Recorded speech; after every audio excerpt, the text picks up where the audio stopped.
Bienvenue dans le média Le Grenier, le podcast qui donne la parole aux entreprises et aux entrepreneurs qui font l'immobilier au sens large. Peu importe le domaine, investissement locatif, promotion, crowdfunding, tokenisation, travaux, mon but est simple, c'est d'avoir une conversation pour connaître leur univers dans les moindres détails. Je m'appelle Mickaël et je suis le cofondateur de la société Green Living. On accompagne les particuliers à investir dans l'immobilier locatif sous deux formats. Un accompagnement en 8 sessions, on vous prend par la main pour investir, ou sinon de manière clé en main où on recherche le bien, on fait les travaux, on meuble et on gère pour vous. Alors si tu veux découvrir le parcours de nos invités, leurs craintes, leurs peurs, comment ils font pour avoir un impact, abonne-toi et rejoins-nous dans cette conversation.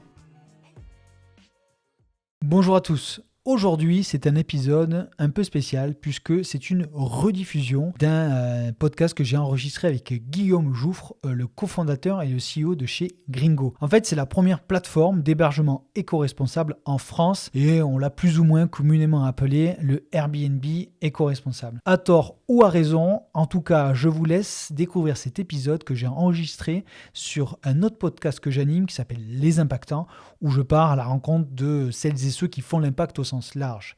Mais vu qu'il y a une dimension très immobilière chez Gringo, j'ai voulu le mettre sur la plateforme. Eh bien, bonjour à tous, bienvenue chez Les Impactants. Je suis en présence de Guillaume Jouffre, le CEO ou cofondateur, non CEO, fondateur, comment les deux marchent. Et de Gringo, la plateforme éco-responsable, de logement éco-responsable, qui est sur les plates-bandes de nos deux mastodontes Airbnb et Booking. Donc je suis très content, bien évidemment, de te recevoir, Guillaume.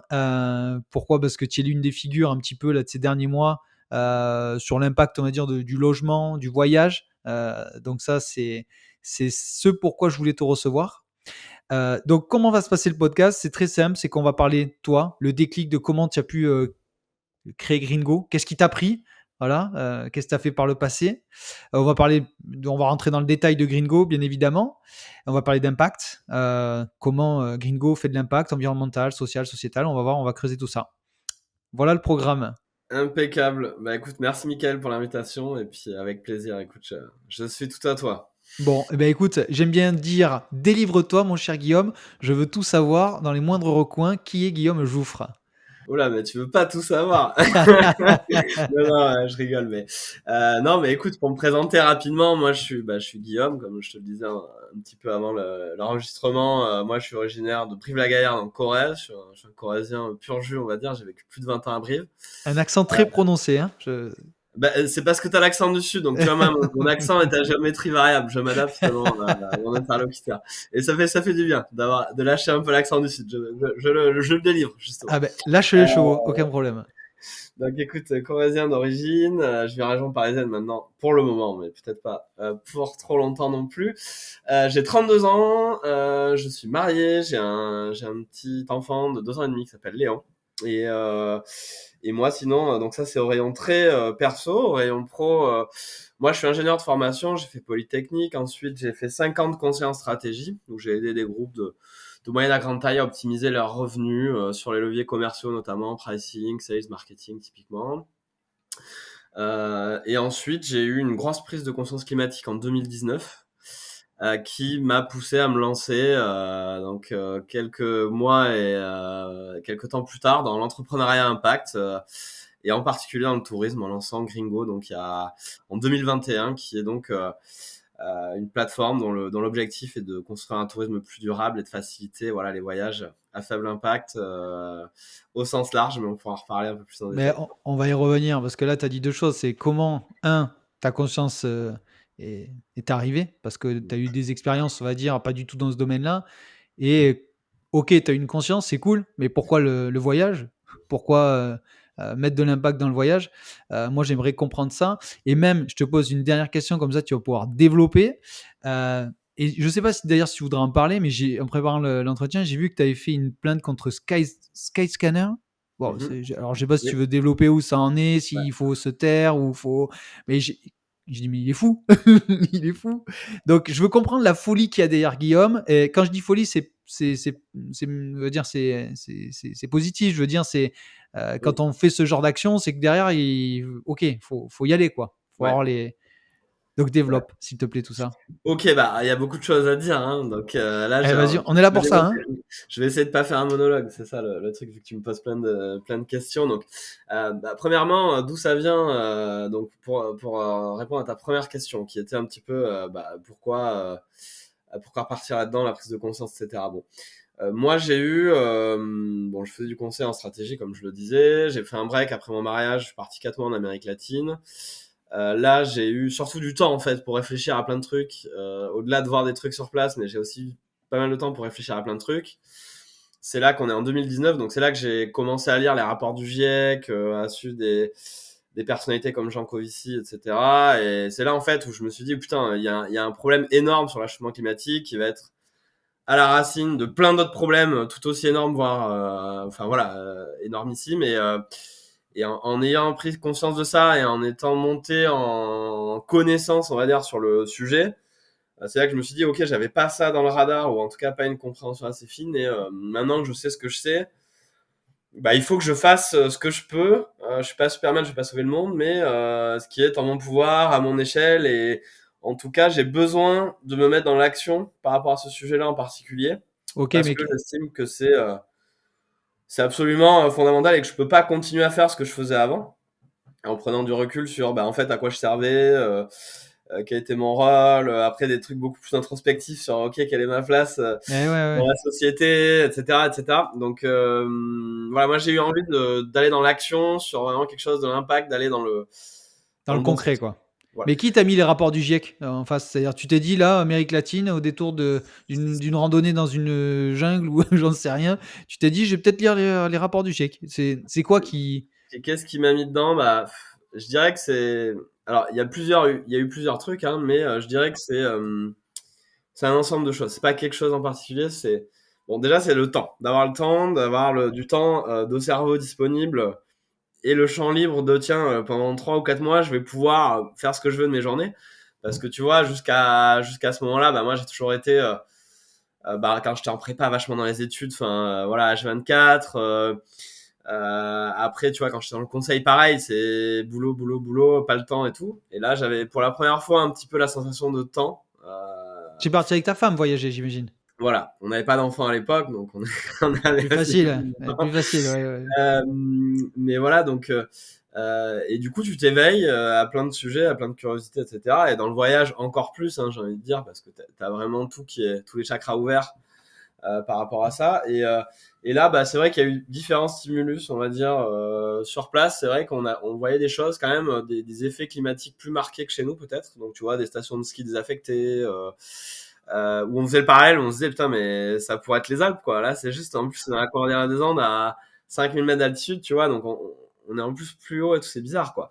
Et puis des gars qui nous disaient que voilà, on voyait des remontées mécaniques désaffectées, des gars qui nous disaient qu'ils allaient skier avant, qu'il y avait de la neige tout le temps, mais que d'un seul coup, il y en avait plus, etc. Donc, il y a eu des retours de terrain un peu dans ce sens-là tu vois, le réchauffement climatique, on en entendait parler, si tu veux, à cette époque, mais c'était pas encore vraiment, ça avait pas encore vraiment une grosse portée, et on n'avait pas encore, nous, en Europe, des effets climatiques tels qu'aujourd'hui, rien que, tu vois, on voit déjà l'écart à 3 4 ans d'intervalle de temps. Hein, il y a eu vraiment Ah, bah, le une prise de Covid a conscience accéléré la rapide. prise de conscience.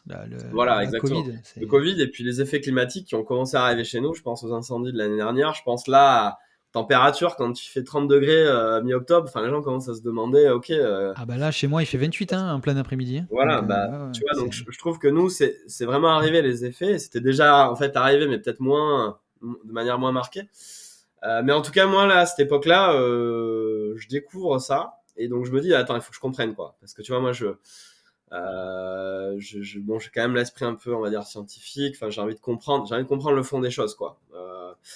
Et là, en fait, bah, je comprends assez vite qu'il y a une source de vérité, ou en tout cas un socle de savoir qui fait consensus dans la communauté scientifique internationale, qui est pas partisan, c'est pas un avis de quelqu'un, c'est pas un truc politique, c'est pas un truc militant, ou je sais pas quoi, c'est un fait scientifique. Et donc je lis ça, ce qui est pas une lecture forcément très digeste et très simple, mais j'avais le temps, donc voilà aussi ça fait que.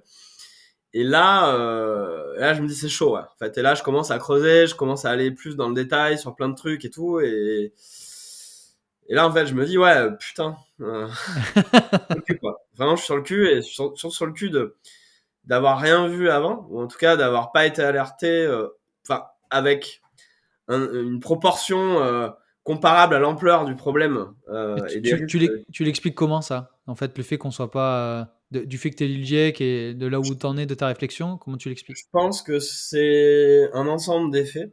Un ensemble d'effets, bah, comme je te le disais, qui c'était peut-être pas aussi marqué les effets à cette époque-là. Le GIEC, c'est quand même des lectures assez indigestes, objectivement, et surtout à ce moment-là. Il n'y a pas encore toute une communauté de lanceurs d'alerte, d'influenceurs, etc. À l'époque, Jean Covici, il faisait 50 000, 100 000 vues sur YouTube, mais là aujourd'hui, c'est 4-5 millions, tu vois, sur certaines vidéos. C'était pas 800 000 ou 900 000 abonnés sur LinkedIn à cette époque-là. Donc, tu vois, tout cet écosystème est moins mature. Le GIEC est moins mature aussi. Hein. C'est-à-dire que là, les rapports à ce moment-là, bah, t'as pas eu plusieurs vagues successives. Moi, j'ai lu les rapports jusqu'à 2003, 2007, etc. Enfin, au début, il y a plein de choses que même le GIEC, voilà, ils ont des niveaux de certitude faibles. Ou, enfin, tu vois, en tout cas, il n'y a pas encore une maturité scientifique énorme. Je pense que tu as aussi l'effet politique. Hein. Je me souviens de la COP 21, 2000, ça doit dater en France, ou 2015, c'était Fabius, je crois, ou 2015 ou 2017, enfin j'ai un doute. Mais en tout cas, bon, mais même ça, les COP, je vais pas en parler parce que voilà. Mais en tout cas, enfin, tout était assez immature finalement, mais en fait en train de petit à petit se structurer et on n'avait pas accès au savoir. Même si quand tu vas dans le détail après, tu vois que Club de Rome 1970 il commençait déjà à y avoir euh, des trucs et tout. Mais en tout cas, bon, à cette époque-là, c'est assez embryonnaire sur tous les plans. En fait, et donc ça fait que, bah, tu vois, moi, j'ai été 4 ans en école d'ingé à Polytechnique. On m'a jamais parlé, enfin, de CO2, de réchauffement climatique. Enfin, en tout cas, Ouais, mais très peu, quoi. est-ce que business et écologie, à une certaine époque, est-ce que c'était entendable? Et qu'à aujourd'hui, maintenant, c'est complètement entendable. Aujourd'hui, il y a aucun problème de dire: «Je fais du business dans l'écologie à impact». Je veux dire, ces thématiques, elles ont 2, 3, 4 ans, pas plus, hein? Bah, en tout cas, mais je trouve que tu vois, le sujet réchauffement climatique était pas encore vraiment dans le radar. En fait, c'était pas vraiment, on le percevait pas comme un enjeu à l'époque, en fait. Seuls des individus très très très très informés et très très près de ces sujets-là, des scientifiques, des gens Covici et autres, étaient au fait de ça, mais c'était vraiment embryonnaire par rapport aux gens. Donc du coup, bah après, forcément, ces sujets-là de comment on concilie les équilibres, environnement, économie, sociale, etc. Tout ça, c'était pas vraiment des sujets qui se posaient, quoi. OK, donc tu fais ce voyage-là de 3, 4 mois, tu m'as dit, c'est ça? Ouais, c'est ça. Ouais, c'est ça. Et du coup, là, tu te dis, au gré de tes réflexions, bah, est-ce que je peux soit je deviens salarié dans l'impact ou entrepreneur dans l'impact? Est-ce que c'est ça? Ben, en fait, voilà. Donc moi, de toute façon, j'étais à un carrefour, c'est-à-dire que je voulais pas faire du conseil toute ma vie. Et donc la question, c'était aussi un petit peu qu'est-ce que je fais de ma vie, quoi, au final. Et là, je commençais vraiment à être de plus en plus branché entrepreneuriat, de me dire, vas-y, il faut que je monte ma boîte et tout. Mais j'avais pas eu encore le chemin introspectif. Oui, mais pourquoi faire, quoi? Enfin, c'est quoi l'objectif de monter une boîte? C'est qu'est-ce que tu, enfin, dans le fond, quoi, vraiment à la racine du truc. Et avec ce cheminement sur l'impact, enfin, sur les sujets environnementaux, et puis aussi dans la projection de se dire, bah, tu vois, on va avoir des enfants, et puis en fait, on est aussi à un carrefour de notre vie où, bah, là, on était solo, mais on sent qu'on va être très vite sur un autre paradigme où c'est plus de la transmission, c'est plus de la pérennisation d'avenir pour les enfants, etc., les générations futures. Et donc, en fait, là, toutes les pièces du puzzle se mettent en fait ensemble d'un seul coup. Où je me dis, mais en fait, oui, je veux monter une boîte, mais l'objectif, c'est d'avoir un impact positif, c'est d'œuvrer pour quelque chose, pour le bien commun, pour quelque chose pour les générations futures, et pas pour moi, pour devenir riche ou parce que je veux être millionnaire ou quoi. Ça, c'est jamais quelque chose qui m'a branché, qui me branchera jamais. En tout cas, c'est pas du tout ça qui m'anime et ce pourquoi je me lèverai le matin et jamais, quoi. Mais ça, tu vois, j'avais besoin de faire cette introspection-là aussi. Et ça, ça m'a apporté ça, quoi. Et donc, du coup, ou en tout cas, avant de parler de start-up et entrepreneuriat, enfin, c'est vraiment cette conviction-là de je veux œuvrer, moi, pour le bien commun et pour l'impact positif et être du côté collectif, etc. Ça, bon, je le tiens de mes parents, voilà, qui voulaient toujours rendre heureux les autres et pas eux en premier, etc. Bon, c'est quelque chose d'assez profond en fait, finalement, et qu'on m'a transmis finalement. Et voilà. Et donc moi, c'était ça le premier point de départ, l'objectif de ma vie. J'ai trouvé un peu l'objectif de ma vie quelque part. Et ça, je sais que ça le sera toujours. Mais après, les moyens, est-ce que c'est une start-up? Est-ce que c'est faire un podcast? Est-ce que c'est faire un média? Est-ce que c'est devenir lanceur d'alerte, faire une asso, être activiste, rejoindre un grand groupe pour le transformer de l'intérieur? Enfin, tu vois, tout est possible après. Et là, après, moi, c'est plus, je me suis dit, bah, qu'est-ce qui est pour moi, là, à ce stade, maintenant, où on se parle par rapport à ce que j'ai envie de faire, ce qui me plaît, là où je suis bon ou pas bon, et start-up, en fait. Enfin, faire un entrepreneuriat, c'était ce qui m'excitait un peu le plus sur tous les plans, quoi. Voilà. Et Donc, tu avais quand même vu plusieurs domaines, parce que là, spoiler, c'est sûr, tu es dans le milieu du voyage, mais est-ce que tu avais vu, on va dire, d'autres domaines? j'avais touché à pas mal d'industries dans le conseil, justement. C'était ça, la construction tactique de mon parcours. J'ai fait pas mal de grandes de distribution non alimentaire, de tourisme, j'en ai fait un petit peu. J'ai fait pas mal de paiements, j'ai fait de la fibre, des télécoms. Tu vois, j'ai touché à pas mal de secteurs et j'ai vu pas mal de choses d'un point de vue opérationnel. Et donc moi j'arrive là, bah, toujours dans la même logique, c'est je me dis pas tiens je vais dans un secteur en particulier. Non non. Moi je me dis moi mon objectif c'est d'avoir de l'impact et en particulier sur le côté réchauffement climatique. Donc très vite je conçois que c'est touffu le côté impact parce que tu as le volet environnemental mais tu as aussi le volet social, le volet économique, Ouais, les équilibres ouais, entre c'est ces très large, différentes ouais. dimensions. Si tu prends même juste le volet environnemental, bah oui, il y a le réchauffement climatique, mais il y a l'effondrement de la biodiversité, enfin il y a les autres limites planétaires, il y a un certain nombre de sujets. Et donc très vite, je me dis, bon, il faut quand même restreindre, enfin, en tout cas, faut être conscient de tout ça, mais il faut prendre quand même un problème relativement spécifique. Et donc moi, Choisir je me son dis, bon, combat.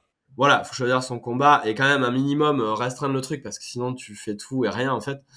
Donc moi, je me dis, c'est les émissions de CO2. Donc ces émissions de CO2, et réchauffement climatique, c'est ça mon truc, c'est transition, comment on réduit nos émissions sans enfin sans tous voilà arrêter de vivre, enfin non pas qu'il faille pas réduire des trucs, mais bon, on vit, on a de l'impact forcément, donc en restant quand même dans le côté raisonnable.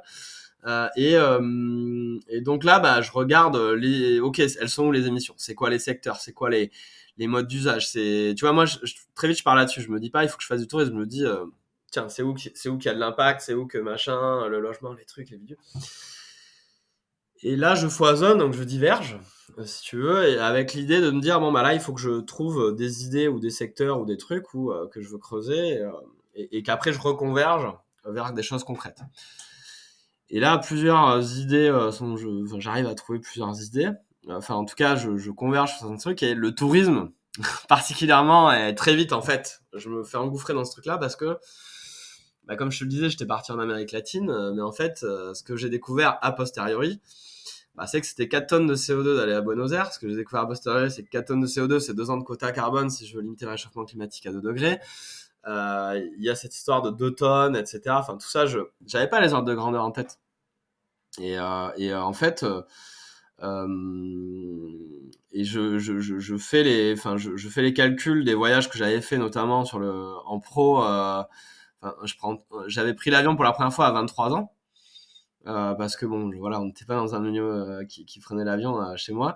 Et en fait, j'ai cramé 30 ans de quota, quoi, en 7 ans, quoi. Et là, je suis choqué.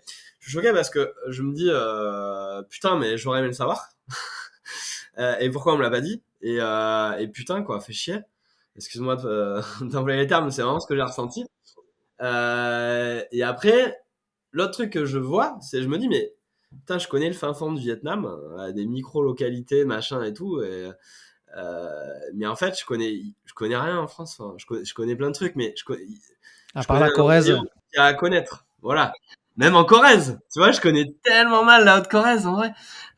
C'est con, tu vois, mais ça, je suis jamais allé dans l'Est de la France. Enfin, il y a plein de trucs, tu vois. Et en fait, là, je capte que tu peux voyager ultra bas carbone, en fait, en France, mais en Europe proche. C'est à quelques kilos de CO2, tu peux aller vraiment dans beaucoup d'endroits. Alors que les voyages que j'avais l'habitude de faire, c'était plutôt des tonnes de CO2.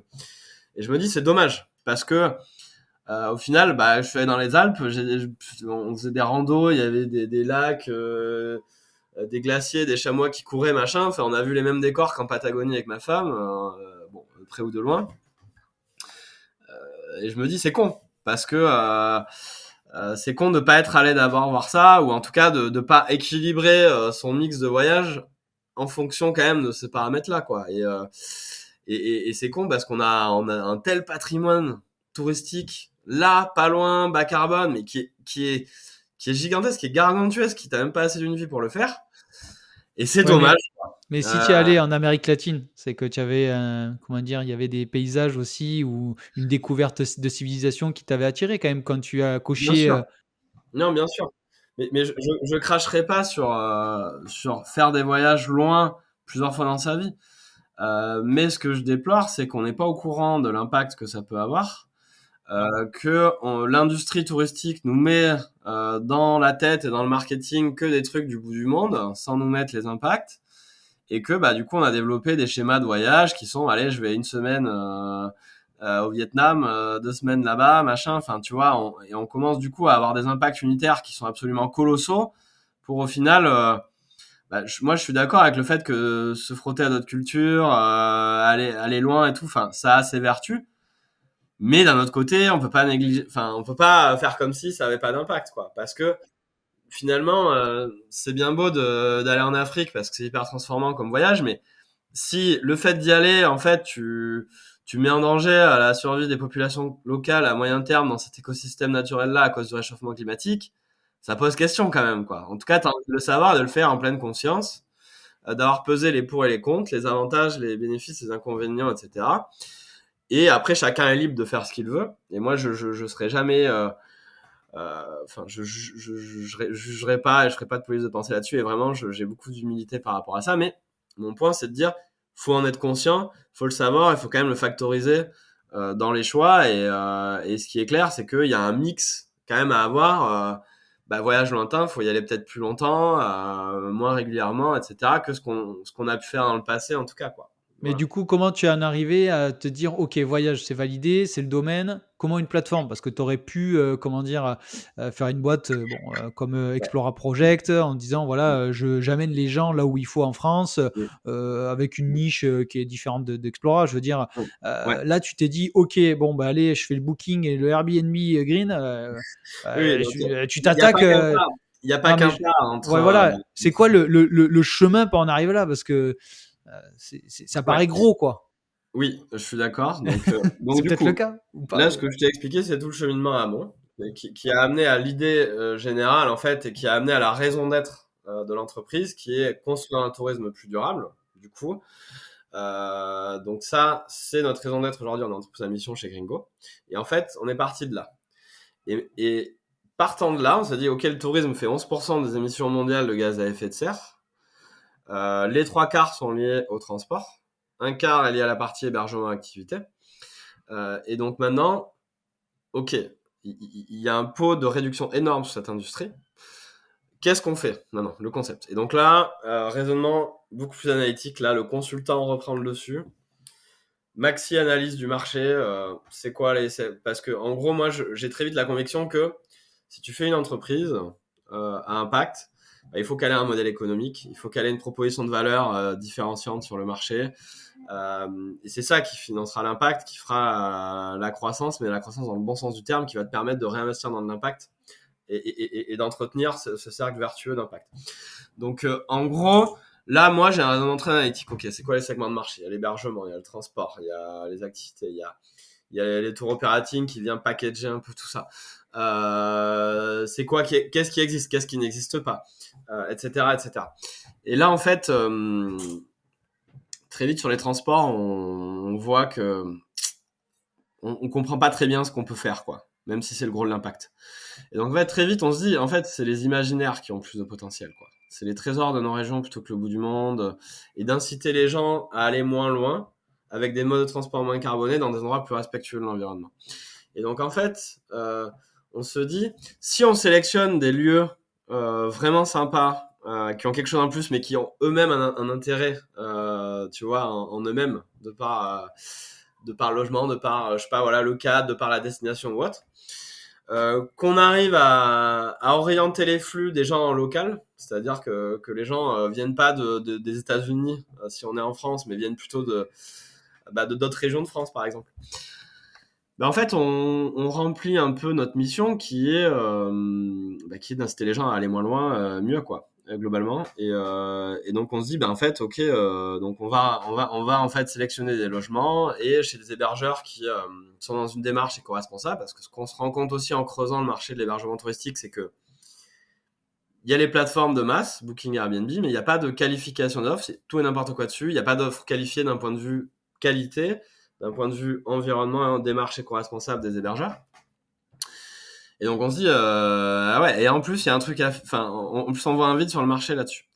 Et moi qui ai, donc petit aparté là-dessus, moi qui ai fait pas mal de grandes distribs, en fait je vois le même schéma sur ce marché que sur le marché de la distrib alimentaire avec le bio dans les années 2000.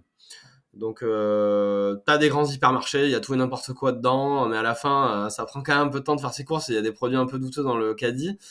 Les anciennes bio arrivent, elles petit à petit elles commencent à rivaliser en termes d'expérience en magasin, elles ont une belle offre, les sélection. Biocoop, les Bio c'est bon, Voilà, ces exactement. acteurs-là. Ouais. Et du coup elles emportent une grosse traction et elles grossissent petit à petit et ont une part de marché qui vraiment se développe fort dans les années 2000-2010.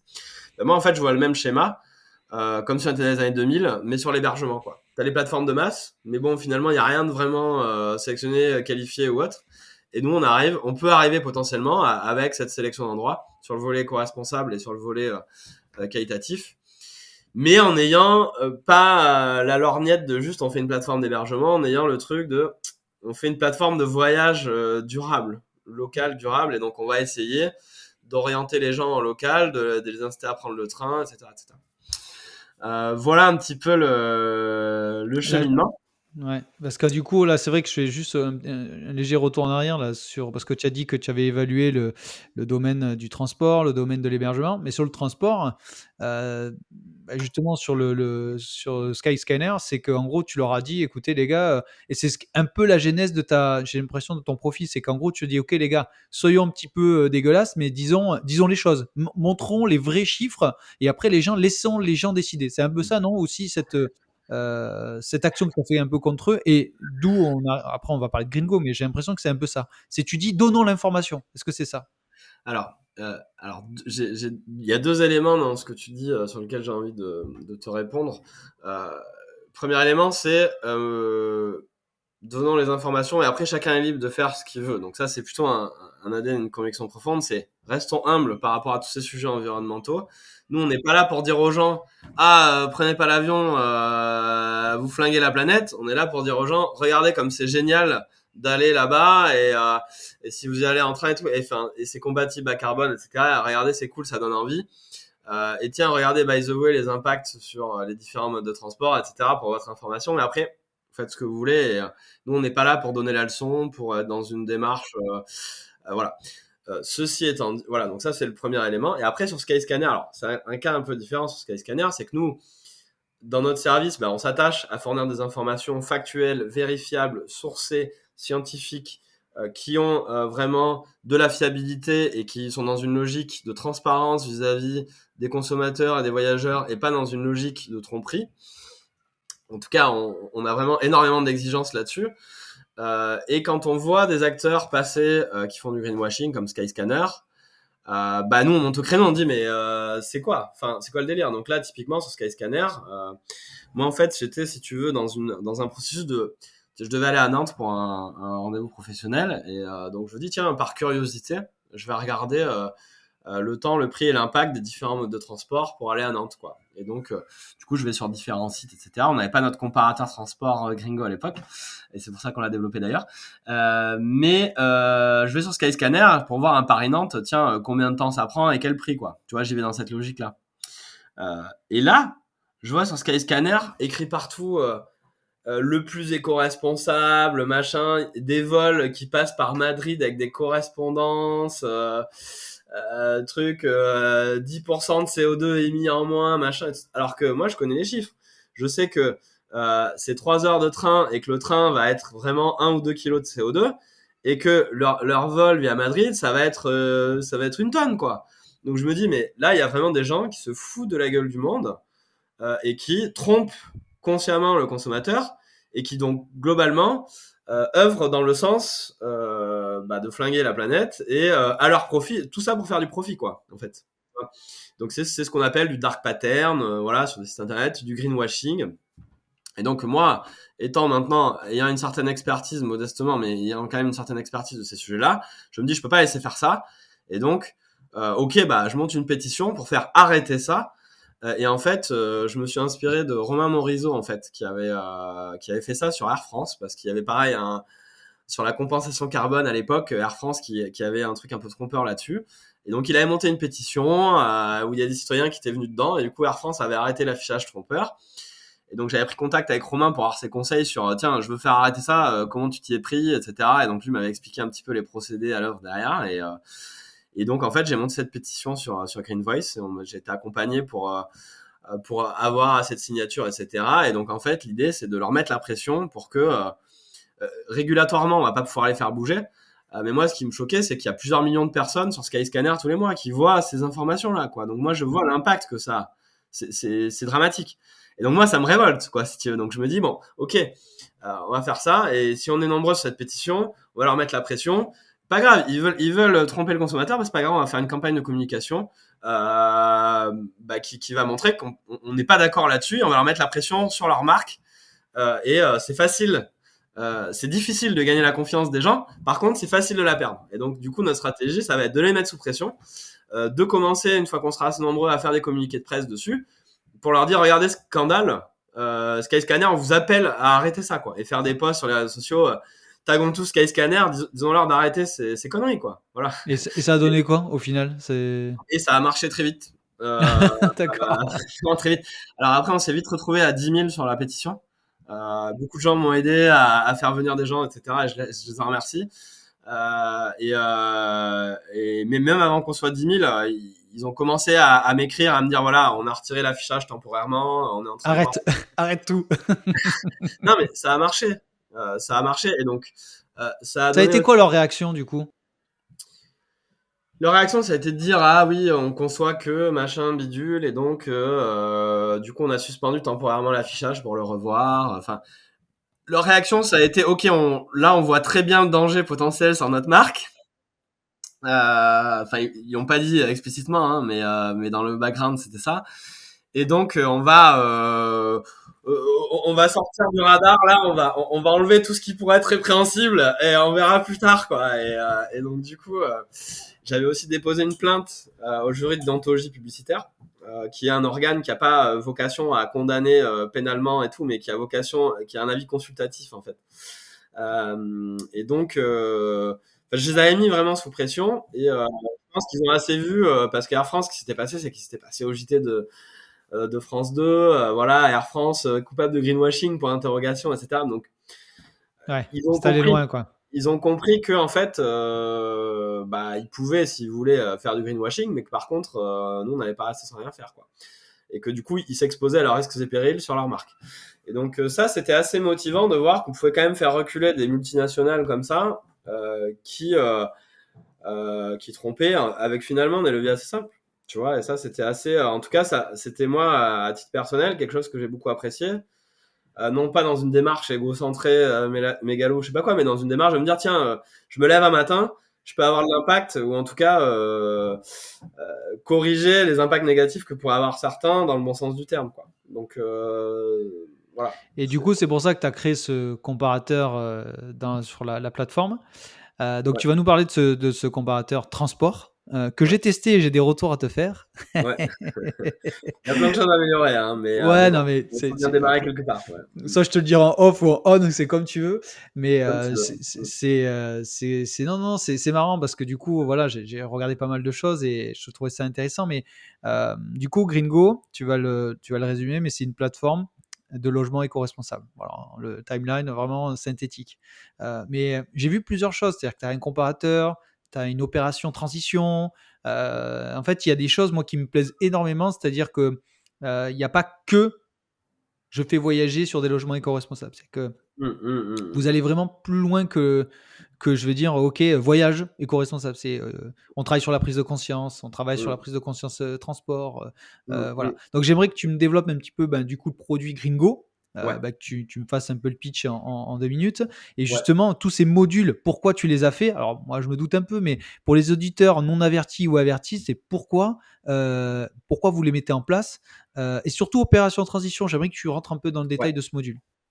Ok, écoute, alors, très bien. Donc, si je reprends le fil de ce qu'on se disait tout à l'heure, hein, donc du coup, on comprend qu'il y a un modèle économique de plateforme à aller mettre en place. On parle aux hébergeurs qui nous disent, voilà, on en a un peu marre de Booking Airbnb, ils ont des commissions hyper élevées, on n'a personne à qui parler, sur le volet écologie, bon bah voilà, c'est inexistant. Et on aimerait des acteurs français, voilà, ça ressort beaucoup aussi. Et donc on se dit bon ok, on va construire une alternative française éco-responsable à Booking et Airbnb, mais qui aura en fait une vision plus large, tourisme durable, parce que de toute façon c'est notre raison d'être, et qui s'autorisera à aller sur le transport et autres, quoi. Tu as appelé des hébergeurs justement pour faire cette étude de marché? Des centaines. D'accord. Non, vraiment des centaines. Ok, Avec Mathieu, mon associé là-dessus, on a parlé à beaucoup de monde. D'accord. Est-ce On qu'ils a ressortaient été sur le terrain, sur place. Enfin, on n'a pas fait le truc, si tu veux, dans un bureau coupé du monde, quoi. Vraiment, c'était vraiment collaboratif. Et en fait, la construction au début de Gringo s'est faite vraiment collaborativement avec la communauté, en fait. Bon, des gens qui n'étaient pas officiellement à la communauté parce qu'on n'avait pas lancé la boîte, mais qui sont ensuite qui ont été parmi les premiers, quoi. Mais en tout cas, donc voilà, on se dit pour parler en mode entrepreneurial, notre go-to-market, on va dire, notre démarrage, c'est une alternative française éco-responsable à Booking et Airbnb. C'est un site de réservation où nous, on veut une expérience utilisateur au même niveau, parce que on veut mettre l'excellence au service des valeurs. L'idée, c'est pas juste on est les gars cool et c'est éco-responsable, mais on a un site qui est flingué. On veut quelque chose qui est au top du top. On veut pas qu'il y ait de barrières, qu'il y ait de trucs. Donc, on essaye d'être au même niveau d'expérience utilisateur. Et la différence, c'est que nous, on vient sélectionner les logements parce qu'ils ont quelque chose de sympa, comme je te le disais tout à l'heure, c'est le volet qualité, et parce qu'ils ont une démarche éco-responsable engagée qu'on va venir évaluer sur une grille de plus de 110 critères écologiques, sur un score CO2, sur un éco-score, etc. Ensuite, donc, on part là-dessus, et aussi avec une démarche de commission un peu plus équitable, hein, avec des commissions un peu plus faibles que Booking et Airbnb, dans une logique juste rémunération, juste prix, qui est bien développée dans l'alimentaire, mais qu'on a vu un petit peu en besoin chez les hébergeurs, mais pas vraiment pareil, hein, transparente au niveau des plateformes américaines, et pas très équilibrée non plus. Donc voilà, donc on veut quelque chose qui est quand même une boîte qui a une démarche 360 sur tous les piliers du développement durable, pas que le volet environnemental, mais aussi le volet économique et social. Et donc on commence là-dessus, on a 50 hébergeurs sans logement, voilà, et puis on construit, on teste l'idée, on développe, on lance, et bon, aujourd'hui maintenant on a plus de 7500 logements en ligne, hein, donc on a fait du chemin, mais si tu veux là, donc le truc c'est de se dire bon, de toute façon il faut qu'on passe à l'échelle cette plateforme d'hébergement, parce que ça va être le cœur de notre modèle économique. Hein, finalement, on se rémunère, nous, avec des commissions sur les réservations, qui sont plus faibles, comme je disais, que Booking et Airbnb, mais c'est quand même ça le cœur de notre modèle économique. Donc il faut qu'on passe ça à l'échelle, il faut qu'on ait globalement plus d'hébergeurs et plus de voyageurs pour qu'il y ait plus de clients, plus de flux, et qu'on puisse atteindre la rentabilité de cette manière-là. Mais ça, c'est le volet passage à l'échelle, mais il y a le volet innovation, et le volet être plus innovant que ce qui existe sur le marché, plus innovant autour de l'hébergement, mais aussi autour des autres dimensions que peuvent être le transport, typiquement. Et donc, on a, si tu veux, ces deux dimensions en parallèle dans notre feuille de route, et sur lesquelles on travaille avec parcimonie selon les moments et les phases, selon les contraintes budgétaires, ressources, développement, etc. Donc on équilibre au mieux qu'on peut, hein. Au début, on a beaucoup travaillé le passage à l'échelle, et puis maintenant, on est vraiment en train de beaucoup travailler le volet innovation. Mais encore les deux, en fait, hein, c'est toujours les deux en parallèle.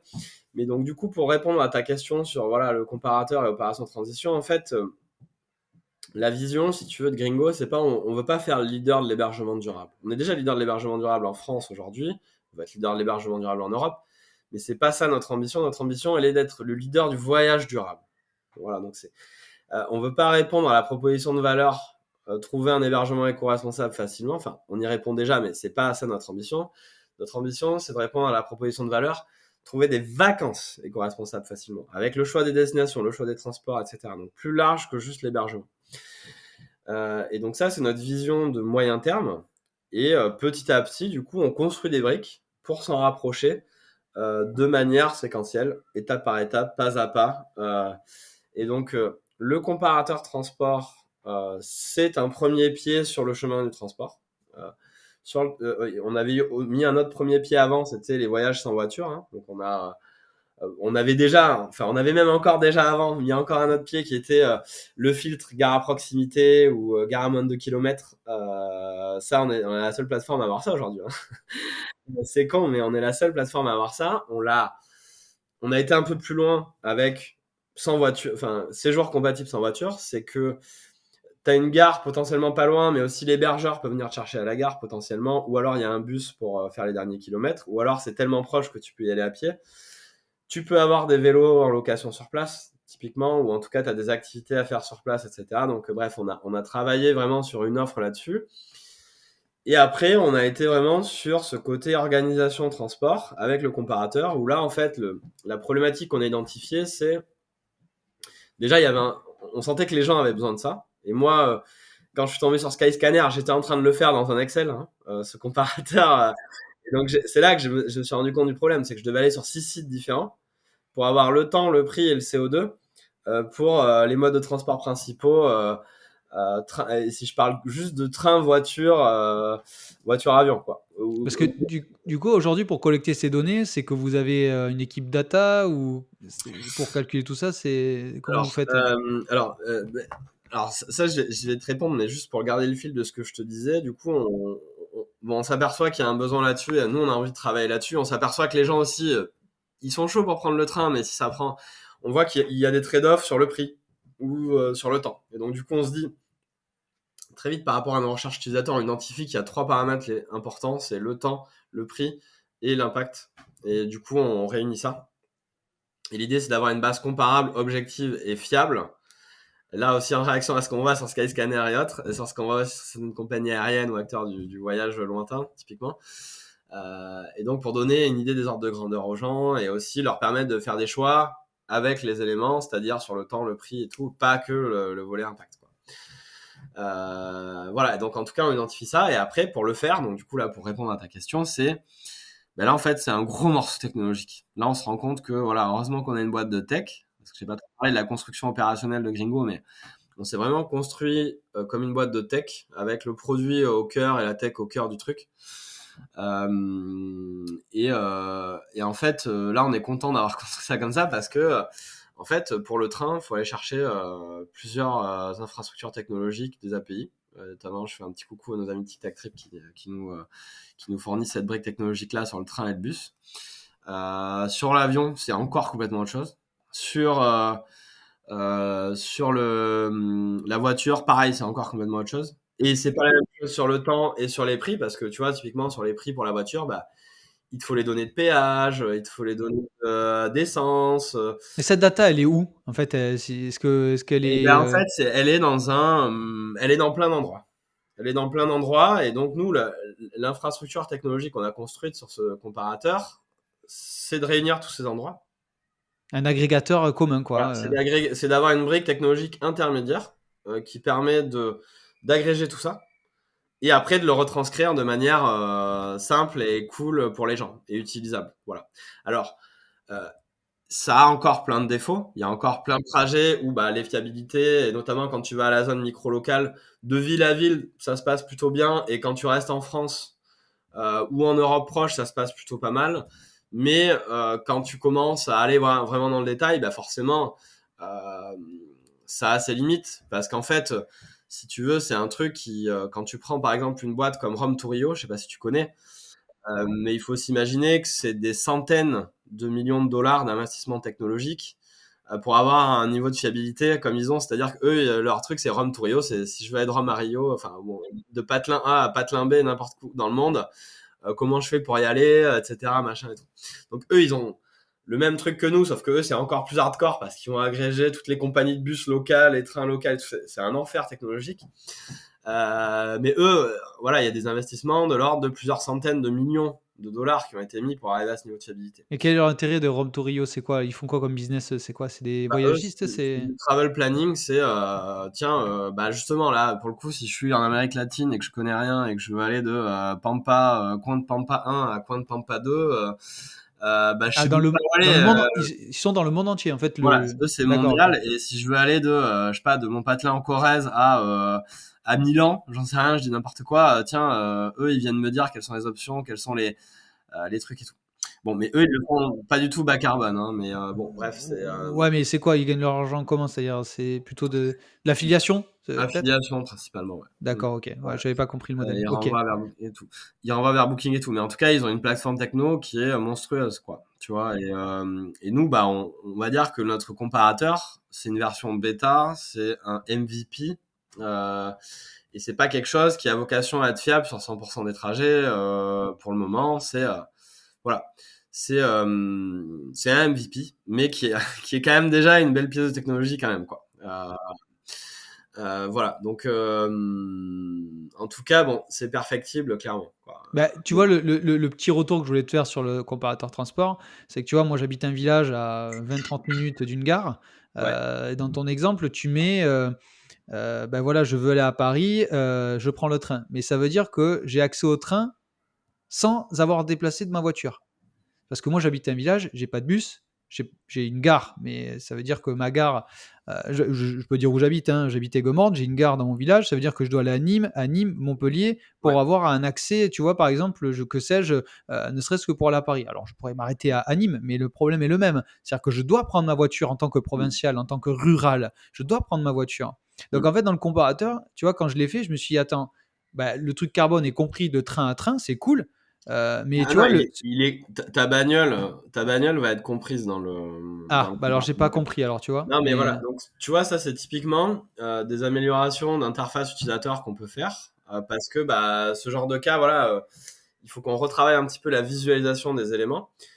Mais si tu vas en dessous du tableau, tu vois, par exemple, tu vas avoir bah, les étapes et tout. Mais bon, on a encore du travail à faire là-dessus. Tu vois, voilà, typiquement. non mais simplement c'est que je me dis que c'est que tu pas que des urbains, il y a aussi des provinciaux qui Ah ouais, non, voyagent mais et complètement. et du coup je me suis dit: «Bah mince, ouais, bah, il y a pas ça compris». Bon, c'est un petit Oui. détail. Alors tu me dis qu'il est pris en compte, mais visuellement on le voit pas.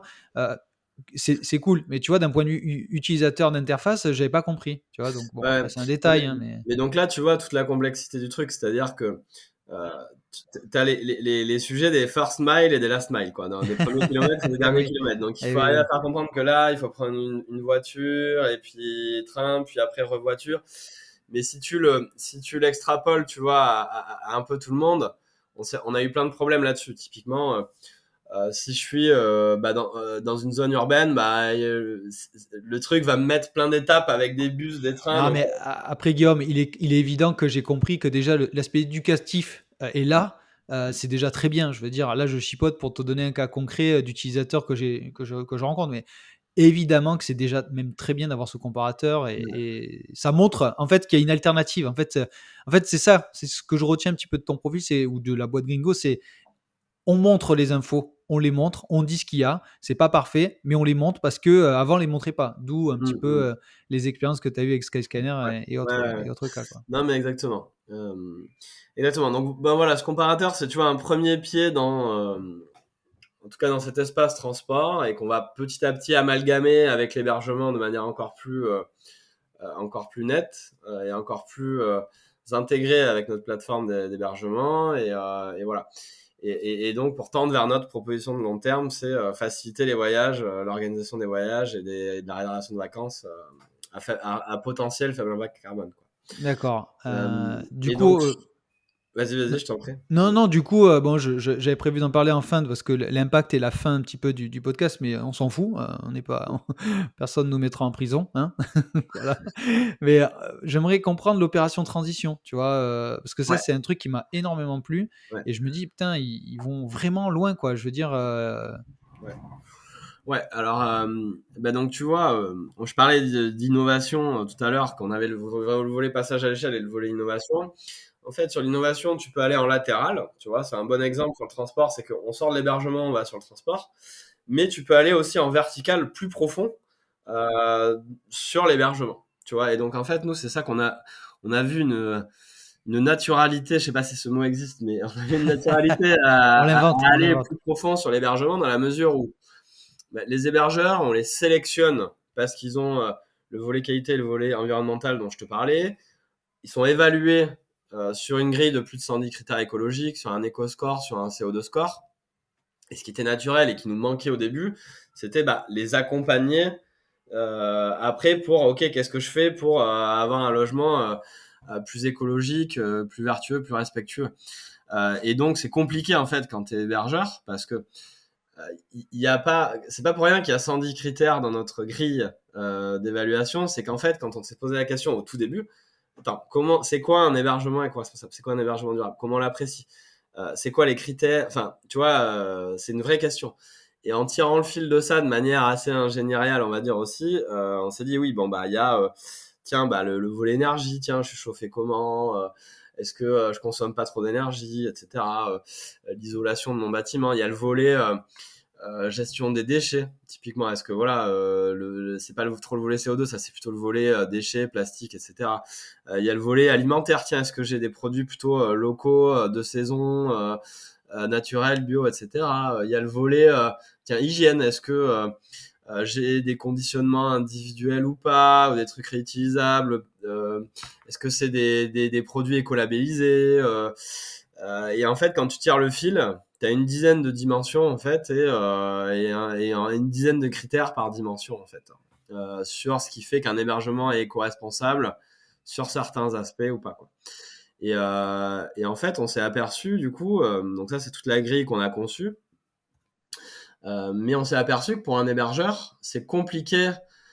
Si tu veux être plus éco-responsable et que tu es dans une démarche sincère de je veux que ce soit vraiment mieux et plus écolo et tout, mais par où je commence? Qu'est-ce qui est facile? Qu'est-ce qui coûte? Enfin, qu'est-ce qui a de l'impact? Qu'est-ce qui coûte? Qu'est-ce qui est rentable? Qu'est-ce que tu vois? Et on s'est aperçu qu'il y avait toutes ces questions qui se posaient et qu'il y avait une énorme barrière en fait. Et parce que c'est complexe et que ça nécessite de l'expertise au final. Et là, on est 20 aujourd'hui. Mais sur cette démarche environnementale, on a les personnes qui accompagnent les hébergeurs au quotidien, mais on a aussi Roman, qui est notre manager développement durable, qui a conçu toutes ces formations, justement, et qui a conçu toute l'opération de transition, qui est ingénieur de formation, et qui a vraiment été très loin là-dedans.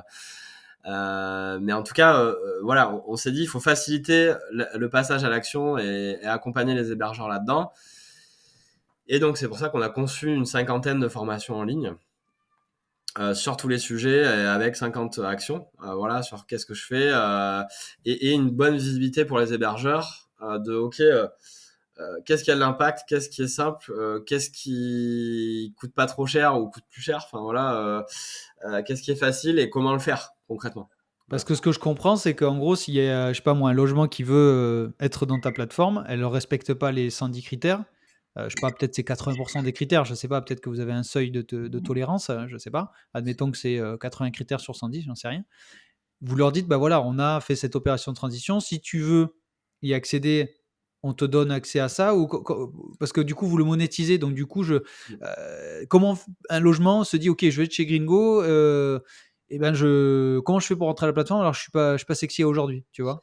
Ouais, alors, donc nous, dans la sélection, on a un filtre déjà. On veut quand même des gens déjà engagés dans une démarche, qui ont déjà mis en place des actions concrètes, mais on veut pas des gens parfaits. Tu vois, pas des gens qui ont 110 critères sur 110. D'ailleurs, ça n'existe pas. Voilà, parce que il y a des critères qui sont accessibles à certains types d'hébergements, pas à d'autres, et tu peux pas être au top sur toutes les dimensions de toute façon. Mais donc nous, on veut des gens qui sont dans une démarche, qui ont déjà des actions engagées, un minimum, enfin en tout cas qui sont preuve de bonne foi. Mais après, il va y avoir des gens très matures, des gens moins matures, et donc nous, l'idée, c'est pas de tuer dans l'œuf les bonnes intentions et les bonnes initiatives. On demande juste quand même un minimum de garantie, mais voilà, disons qu'on a une approche assez bienveillante et ouverte là-dessus, et on veut pas être dans le côté bête et méchant, et au même titre que ce que je disais tout à l'heure sur le volet voyageur, hein, c'est qu'on veut pas, on n'est pas là pour être la police de la pensée de ce qu'il faut faire ou pas faire. On a juste des règles, mais bon, l'idée c'est de donner de la transparence, de la bienveillance à tout le monde. Non, parce Donc, que la question qui me taraude sur l'opération de transition, c'est qu'en gros, pourquoi monétiser, pourquoi ne pas le oui, donner en open source, en fait? Parce oui. que je me dis, Ouais, c'est une vraie question et je vais te répondre. Alors, je veux pas donner des infos qui sont pas encore divulguées, non, mais mais, bien sûr, mais, l'objectif n'est pas de piéger, hein, non, Guillaume, mais non, non, c'est de non, je t'en prie. comprendre. Je me dis pourquoi ils donnent pas le cahier des charges pour faire. Non, mais c'est un vrai sujet qu'on a eu. Et en fait, donc, comme je le disais à un moment en introduction, c'est que bah, une entreprise, elle doit avoir un modèle économique pérenne. Et que nous, bah, forcément, on prend beaucoup moins de commissions que Booking et Airbnb. Donc, bah, on a potentiellement besoin d'avoir d'autres sources de revenus. Et en fait, on avait vu en opération de transition bah, une source de revenus potentielle ou qui finalement, pour les hébergeurs, était rentable. Hein. C'est-à-dire que, en fait, ce qu'on dit pas trop, mais c'est que, en fait, quand tu es plus écolo, tu consommes, enfin, ça te coûte moins cher, en fait, d'être plus écolo. Et du coup, c'est rentable, en fait, de suivre le cursus de formation. Donc, en fait, et en plus, quand tu vois le modèle de d'autres plateformes, hein, Gîtes de France et compagnie, il y a des adhésions annuelles ou ce genre de trucs, il y a pas rien de tout ça chez Gringo. Donc là, on se disait que c'était bah, une manière de, bah, parce qu'on a quand même engagé beaucoup de travail là-dessus. Hein, il y a des gens qui Bah ouais, travaillent, c'est une travail de fou, hein. Ouais, ouais, bien sûr. etc. Et donc, bah, ça nous paraissait bah, normal aussi de le monétiser. Après, mais on avait une petite frustration par rapport à ça, parce qu'on aurait voulu le donner accessible à tout le monde. Mais en fait, du coup, là, on est en train de se dire que, en fait, on croit de moins en moins à ce modèle économique par rapport à tous les résultats qu'on a eus. En tout cas, on pense pas que ce soit le modèle économique avec le plus de potentiel. Et donc là, on réfléchit potentiellement à le mettre en open source pour tous les hébergeurs Gringo pour aussi renforcer notre proposition de valeur et notre différenciation par rapport à des plateformes comme Booking et Airbnb où tu vas sur Gringo, bah en plus, tu as ces formations gratuites, tu as la possibilité de faire un bilan carbone aussi parce que c'était pas juste des formations, tu avais aussi le bilan carbone, etc. Enfin, tu avais un certain nombre d'outils à disposition et c'était quasiment un modèle de freemium comme font des apps en fait, tu vois, opération de transition. Et en fait, bon, en fait, ça complique un petit peu. On trouve que c'est un petit peu compliqué pour les hébergeurs, ils n'ont pas tous le temps. Voilà, donc là, on est un peu entre deux eaux là. On réfléchit un petit peu encore à ce qu'on va faire là-dessus. Donc voilà, je veux pas faire d'annonce ou trahir de ce qu'on va faire par la suite, mais Non, mais bien sûr, mais après, le truc, c'est quand tu as des outils, parce que moi, je me dis, ouais, le bilan carbone, le calcul des empreintes carbone, ça, c'est quelque chose qui est pas inaccessible, mais qui est encore, pour un hébergeur, difficile à atteindre. Si tu veux, économiquement, au niveau du temps, c'est compliqué. Ça, le monétiser, bien évidemment. Mais voilà, c'était juste comprendre de pourquoi vous en êtes arrivé là. Et je vois bien que les choses évoluent. Mais effectivement, il y a des choses quand même dans l'impact, notamment le calcul de bilan carbone, c'est-à-dire l'activité d'un logement X. Quelles sont les empreintes? Et à mon avis, c'est comme chez nous, hein, chez Green Living, nous on fait les bilans carbone des projets locatifs, c'est une tannée, hein. Faut se le dire. Donc c'est pour ça que je te parle de ce modèle, parce que j'ai l'impression que c'est la même chose que ce qu'on fait dans des domaines complètement différents. Donc en fait, j'ai une autre question, c'est comment on reçoive ça les hébergeurs, et est-ce que quand tu dis le modèle économique, est-ce que, sans trahir de deux chiffres, mais est-ce que tu sens une traction énorme et une demande énorme, ou effectivement, bah, du fait que vous posiez les questions, ça veut dire que bah, les gens ils se disent, bon, bah, j'ai pas le temps, c'est peut-être pas, parce que c'est pas très cher, je veux dire, c'est pas 200 ou 500 euros, c'est non, pas. non, non, non, c'est pas cher, mais en fait, je- je- en fait, on sent que les hébergeurs veulent, mais après, il y a une question de format aussi, peut-être. Tu vois, c'est-à-dire que un cycle de formation en ligne, etc., c'est peut-être pas le format le plus optimal. Après, ce qu'il faut savoir, qui est spécifique aux hébergeurs touristiques, hein, c'est qu'ils manquent de temps, voilà, ils n'ont jamais le temps.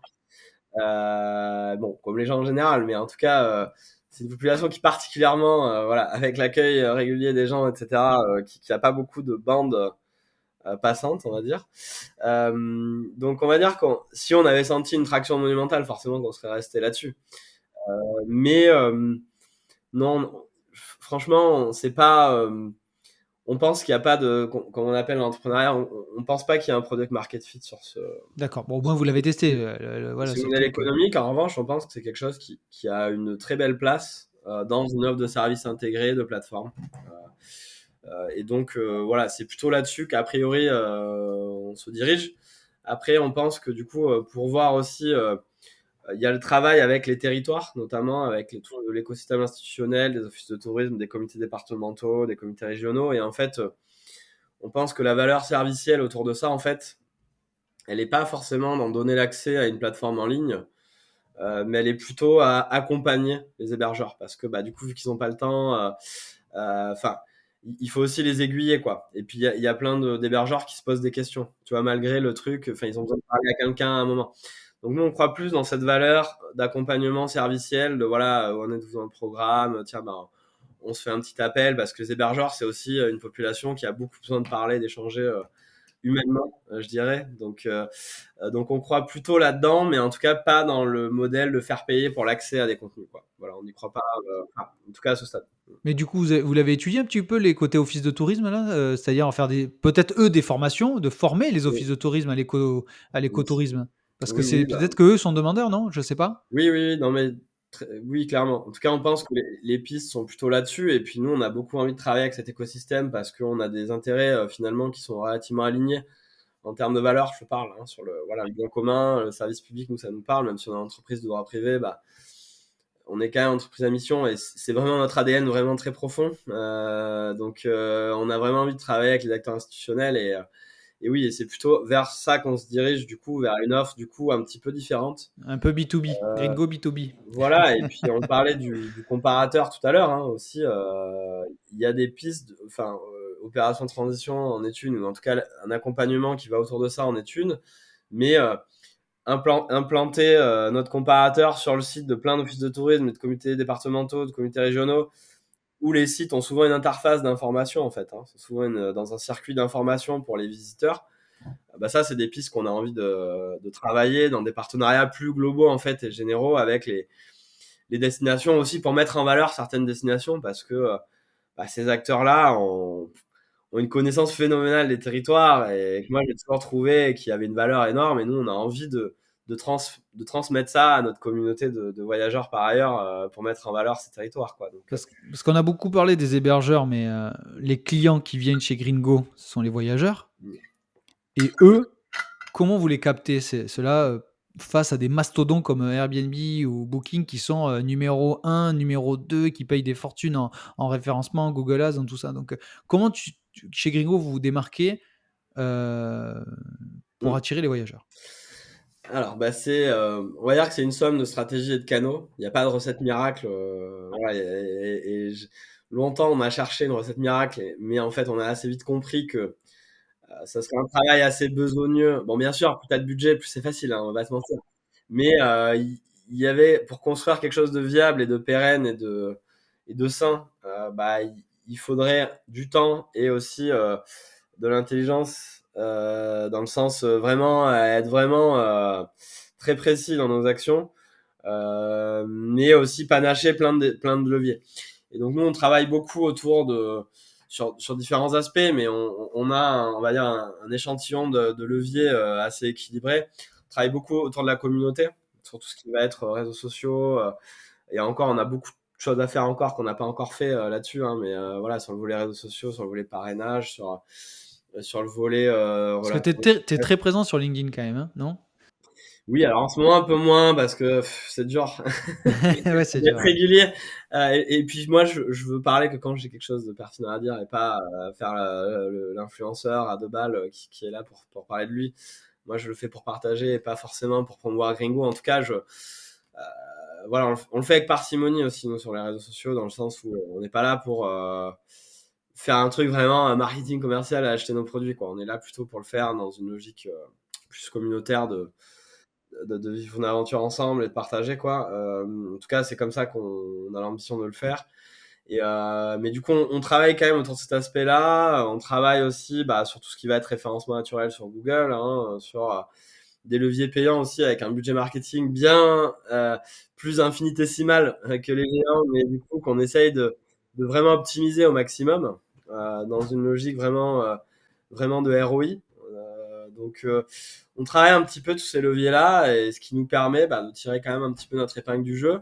Pas encore suffisamment pour être au seuil de rentabilité aujourd'hui, mais en tout cas, par rapport à la phase dans laquelle on est, en tout cas, on arrive dans une phase où on commence à entrevoir le fait que, tiens, si on tire le fil d'ici quelques années, on se dirige vers un modèle petit à petit sur tous ces aspects qui peut être rentable d'ici 1 à 2 ans si on le souhaite, quoi. Voilà. D'accord. Parce que vous avez des concurrents sur ça ou pas? Sans les nommer bien évidemment, mais parce que du Oui, coup en tout cas, en fait, on a 3 typologies de concurrents. On a les gros. Pour moi, c'est mon concurrent principal, c'est Booking et Airbnb.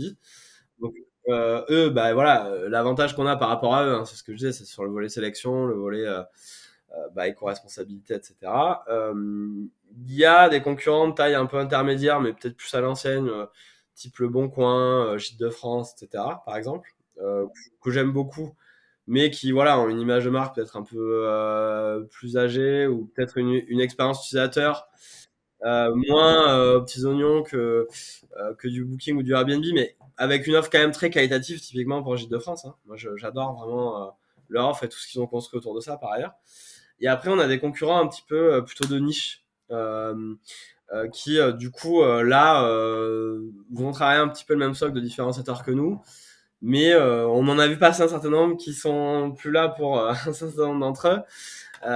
Et je dirais qu'aujourd'hui, on sent qu'on est vraiment ceux qui ont réussi à émerger sur le B2C, en tout cas sur un modèle B2C de plateforme.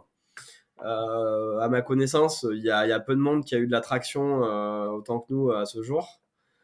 Mais bon, je le dis pas pour me la péter ou quoi, mais je le dis factuellement. En tout cas, on sent que petit à petit, on est en train de faire notre l'oiseau fait son nid, on va dire, Gringo fait son nid, et on est en train de grappiller petit à petit des parts de marché qui sont encore très petites par rapport à ce qu'on peut aller chercher, hein, mais en tout ouais, cas, ça tu le mesures comment? C'est-à-dire le nombre de voyageurs et d'hébergeurs, c'est ça? Tu vois un petit ouais, peu le le volume d'affaires qui transite sur la plateforme.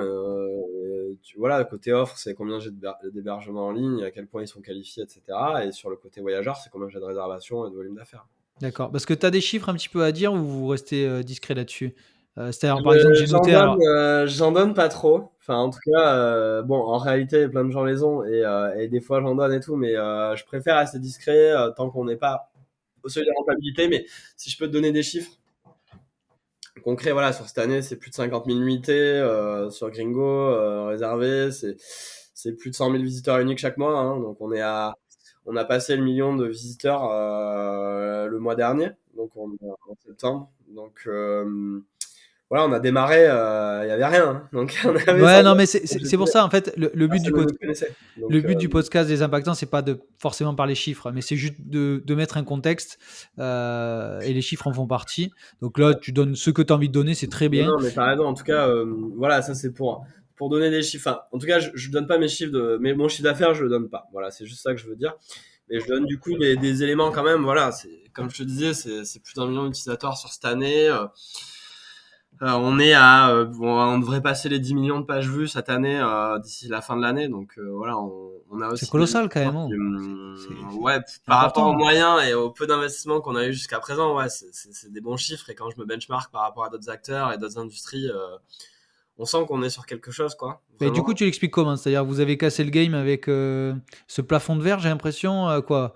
En fait, Communicant malin, du ads ou du référencement malin, c'est quoi un peu les. alors, vraiment, on n'a vraiment pas cassé le game parce que pour moi, on est qu'au début, et en fait, euh, enfin, et ça ne tient qu'à un fil, et on n'est pas rentable et on est encore dépendant des levées de fonds. Donc, tu vois, pour l'instant, pour moi, tout reste à faire, et on est qu'au début, et ça se trouve, on n'y arrivera pas. Je ne sais pas, mais en tout cas, on va tout donner et on va continuer sur notre. J'espère que tes investisseurs nous écoutent pas. Si, si, mais je C'est le dis, hein, bien sûr, d'accord. mais enfin, c'est vrai. Toute startup, bon, la probabilité la plus certaine, c'est que, enfin, l'événement de probabilité le plus sûr, c'est, enfin, qui a le plus de chances, c'est qu'on rate. C'est comme startup, c'est plus de 90% de chances de rater. Mais nous, bah là, on a l'air quand même d'être sur un écosystème d'éléments qui fait qu'on a l'air d'être vraiment dans le bon track pour réussir. Mais il faut rester humble et travailler, et pas du tout commencer à se griser parce qu'on a eu des bons résultats et des bons chiffres. Moi, je suis toujours au cran je suis toujours je m'apesante un petit peu sur ce qu'on a réussi à faire, les succès dans le passé. Je vais toujours regarder le next move et la prochaine étape à franchir. Mais en tout cas, pour répondre à ta question, du coup, je pense que ça a été un travail très besogneux qu'on a fait, très paysan dans l'esprit, très Voilà, on se concentre vraiment, on travaille dur, on est hyper exigeant. Moi, je dis souvent, c'est voilà l'excellence au service des valeurs, et on est hyper exigeant sur la qualité du produit qu'on construit, la qualité de la communication qu'on peut avoir, la bienveillance qu'on peut avoir avec notre communauté d'hébergeurs, avec dans toutes les interactions, avec toutes les personnes avec qui on est en lien tous les jours, toute l'équipe. Et en tout cas, on met tous les éléments que l'on maîtrise de notre côté, on met tous les curseurs au max dans la mesure du possible, pour que de toute façon à la fin, si on n'y arrive pas, on se dise bon, de toute façon, on a fait le max et on peut pas faire plus. Et il y a ce que tu maîtrises et ce que tu maîtrises pas. Et donc nous, on est vraiment dans cet état d'esprit-là, mais sur la montée en volume, ça a été vraiment un travail besogneux, hébergeur par hébergeur, téléphone, client par client, position sur Google par position sur Google, follower par follower, etc. Mais parce que on a aussi une authenticité dans ce qu'on fait, où les gens le sentent aussi quand même, que ce soit les hébergeurs, les clients, etc., quoi. Et dans le produit, ça se sent aussi, etc. Et donc Bon, voilà. parce que du coup, il y a quelque chose qui est lié, c'est que du coup, là, tu as parlé des levées de fonds, tu m'as dit que tu étais en train d'en préparer une. C'est-à-dire que dès le départ, jour 1, vous avez levé de l'argent ou vous avez quand même bootstrappé quelque chose? Comment vous avez fait au début Non, on est arrivé avec 30 000 euros. On n'avait pas plus, on est 4 fondateurs. On n'a pas pu réunir plus dans nos économies perso, parce qu'on n'est pas de milieu très aisé à la base. Et non, donc au début, on a fait avec ça. On a eu une subvention de la BPI 30 000. On a fait une campagne de crowdfunding qui a bien marché, 30 000 de plus. C'est là aussi qu'on a commencé à créer toute une communauté autour de nous, etc. Et on a fait la première année avec ça, et là, en fait, là, l'idée c'était de dire, on teste, et si ça marche, ça marche. Enfin, si on sent que ça a du potentiel, on y va. Sinon, on fait autre chose. Et là, on a senti qu'il y avait du potentiel. Par contre, on a senti que il fallait investir et que c'était très difficile à bootstrapper comme modèle économique une marketplace, parce que faut avoir beaucoup d'offres et beaucoup de demandes. Pour avoir beaucoup d'offres, ça prend du temps, ou alors faut mettre des budgets colossaux. Et pour avoir beaucoup de demandes, il faut des budgets marketing importants, ou alors laisser faire le temps de l'organique sur la marque et sur la communauté et sur les positions sur Google. Donc, très vite, on a senti qu'il fallait lever des fonds. Et donc, on a levé 1,2 million en 2022. Une partie avec des business angels et une partie avec notre communauté, en fait, d'hébergeurs et de voyageurs. La moitié de la levée de fonds, en fait, c'est notre communauté d'hébergeurs, de voyageurs, de citoyens plus largement. Et donc, on a notre capital aujourd'hui, plus de 420 micro-actionnaires. Et donc, en tout cas, on a aussi mis beaucoup d'exigences sur le volet gouvernance, tu vois, pour aligner vraiment, et pour faire participer aussi à notre essor et au potentiel succès qu'on pourrait avoir dans le futur, à notre communauté de gens qui l'ont construit dès le début, qui étaient là dès le début. Souvent, tu vois des boîtes, tu peux avoir accès quand c'est en bourse, quoi. Et quand la valorisation est extrémissime et que c'est pas intéressant, en fait, comme placement, nous, on voulait que ça soit dès le début. Que voilà, que aussi, que c'est la boîte qui nous appartient aussi, quoi. Tu vois, et c'est pas juste nous, machin. Hein. Donc voilà, on a même songé à des moments à faire une coopérative et tout. Faire des trucs comme ça, en fait, c'était un peu trop compliqué, et pas forcément le bon move. Mais en tout cas, on essaye d'aller loin dans le côté sain du modèle aussi, dans le volet gouvernance et financement, quoi. Voilà. Parce que du coup, là, la question que je me pose, parce que nous aussi, chez Gaining, c'est un peu la même chose, c'est l'innovation, en fait, que vous avez eue, c'est quoi? Plutôt de l'innovation d'usage, c'est l'innovation de la tech? Quelle était l'innovation qui a convaincu les investisseurs d'investir chez Gringo? Je pense que c'est un peu de tout, au final. Hein. Il y a un peu un côté innovation, sur le fait que ça n'existe pas, une plateforme éco-responsable, etc. Enfin, côté hébergeur, si tu te mets strictement dans le volet hébergement, il y a des gens qui font un peu des trucs comme ça, mais pas forcément avec beaucoup d'échelle, ou très connus. Enfin, on a senti qu'il y avait quelque chose à faire. Donc certains valorisent ça, certains valorisent le fait qu'on soit un acteur français et souverain. On est quand même en France, premier pays touristique mondial, tous les flux partent chez les boîtes américaines. Ça pose quand même question, surtout quand tu vois la part dans le PIB que ça représente en France. Hein. Donc il y en a qui Innovation sont vraiment... politique. Non, mais il y en a qui sont vraiment animés par ce côté-là. Certains nous qualifient de Airbnb français, tu vois. Par exemple, c'est même pas moi qui ai distillé ces messages, hein. C'est les gens qui qui le perçoivent.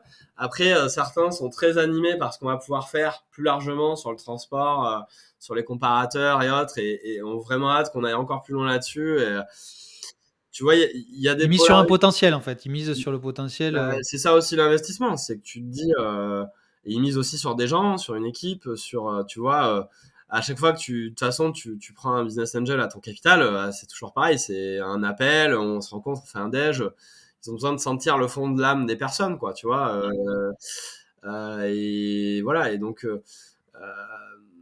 c'est ça l'investissement aussi finalement, quoi. Et puis certains ont des investissements très potentiels, certains sont très sur l'économique, certains sont très sur l'impact, certains sont très militants dans leurs investissements aussi, hein, tu vois, notamment sur les micro-actionnaires.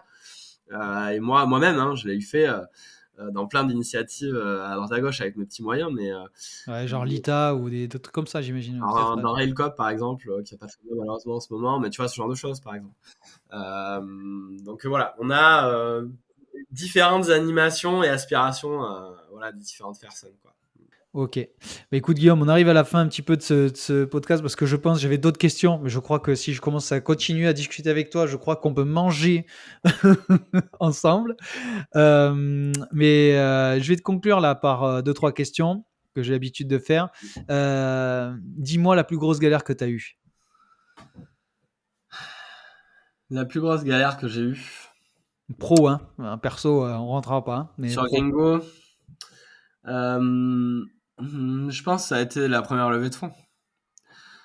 Parce que c'est personne, parce que t'as des trucs mais t'as presque rien, parce que tu comprends que bah, l'écosystème de l'investissement, c'est un milieu où il n'y a pas. Moi, tu vois, je suis. C'est pas pour faire de l'émotionnel et du truc, mais moi, tu vois, je suis un milieu modeste. Mon père était facteur, ma mère employée de banque.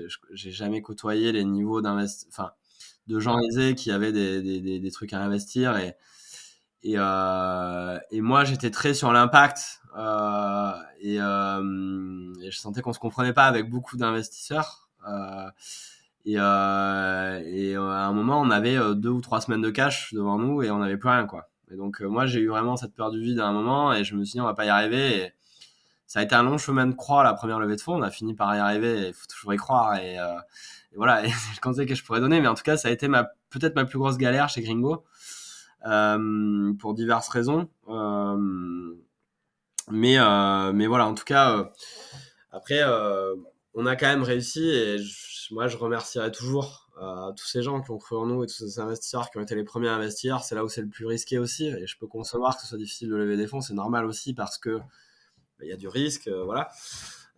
Mais voilà, je voulais quand même remercier tous ceux vraiment du fond du cœur qui ont investi sur la première levée parce que Tu peux les nommer, hein, si tu veux. Il y a pas de. non, Après, on serait pas là. Bah, le truc, c'est que vu qu'ils sont 400, Ah d'accord.